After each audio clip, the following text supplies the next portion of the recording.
ایک خوبصورت گاؤں میں علی نام کا ایک ننھا سا بچہ رہتا تھا۔ علی بہت نیک دل اور جانوروں سے محبت کرنے والا بچہ تھا۔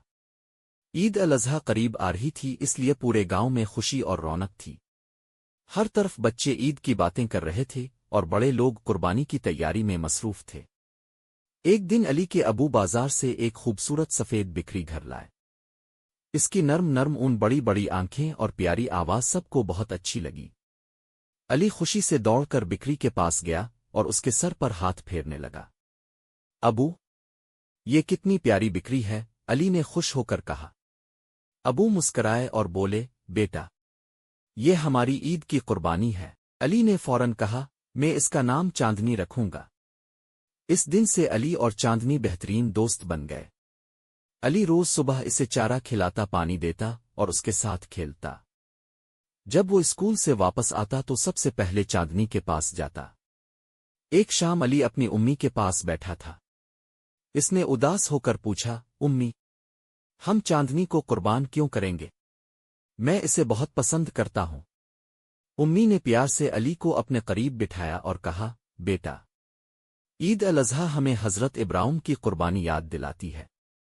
اللہ تعالیٰ اپنے بندوں کی فرمانبرداری اور قربانی کو پسند کرتا ہے۔ علی خاموش ہو گیا۔ وہ سوچنے لگا کہ اللہ کی رضا کتنی اہم ہوتی ہے۔ رات کو علی چاندنی کے پاس گیا۔ اس نے بکری کو گلے لگایا اور آہستہ سے کہا، چاندنی، مجھے تم سے بہت محبت ہے، لیکن اگر یہ اللہ کی رضا کے لیے ہے تو میں ہمت کروں گا۔ عید کی صبح پورا گاؤں خوشیوں سے بھر گیا۔ سب نے نئے کپڑے پہنے اور نماز عید ادا کرنے گئے۔ نماز کے بعد قربانی کا وقت آیا تو علی کی آنکھوں میں آنسو آ گئے، مگر اس نے صبر کیا۔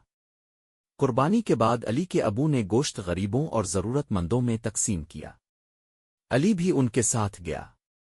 جب اس نے غریب بچوں کے چہروں پر خوشی دیکھی تو اس کا دل خوش ہو گیا۔ ایک غریب بچہ مسکرا کر بولا، اللہ آپ کو بہت خوش رکھے۔ یہ سن کر علی سمجھ گیا کہ اصل خوشی دوسروں کو خوش کرنے میں ہے۔ رات کو علی نے اپنی امی سے کہا، امی، آج میں نے سیکھا کہ سچی قربانی اللہ کی رضا اور دوسروں کی خوشی کے لیے ہوتی ہے۔ امی نے مسکرا کر کہا، بالکل بیٹا، یہی عید الاضحیٰ کا اصل پیغام ہے۔ سبق: اللہ کی رضا کے لیے اپنی پسندیدہ چیز قربان کرنا اور دوسروں کے ساتھ خوشیاں بانٹنا ہی سچی قربانی ہے۔